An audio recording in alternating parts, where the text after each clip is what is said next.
আসসালামু আলাইকুম। লগারিদমের কিছু গুরুত্বপূর্ণ সূত্রাবলী এখানে দেওয়া হলো। এক নম্বরে আমরা দেখি লগ এ এর পর এ অর্থাৎ বেজের পাওয়ার যদি সমান হয় লগের ক্ষেত্রে তার মান আসে 1। তেমনিভাবে টুতেও দেওয়া আছে লগ ই এর পাওয়ার ই, যদি ই ভিত্তিক লগারিদম থাকে তাহলে সেক্ষেত্রেও পাওয়ার সমান হলে তার মান 1। যদি কোনো লগের বেজের পাওয়ার 1 থাকে তার মান 0, যেমন এর পাওয়ার 1, 10 এর পাওয়ার 1 হোক বা 5 এর পাওয়ার 1 হোক, এর পাওয়ার 1 হোক, 0 হবে। আর বেজের পাওয়ার সমান হলে, যেমন 10 ভিত্তিক হলে 10 এর পাওয়ার 10 ইকুয়াল 1।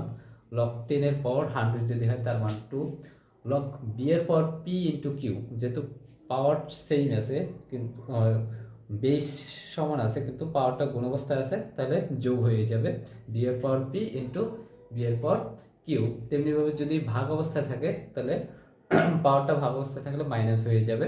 আবার এর পাওয়ার যদি বি হয় তাহলে এটা উল্টে পাওয়ারটা চেঞ্জ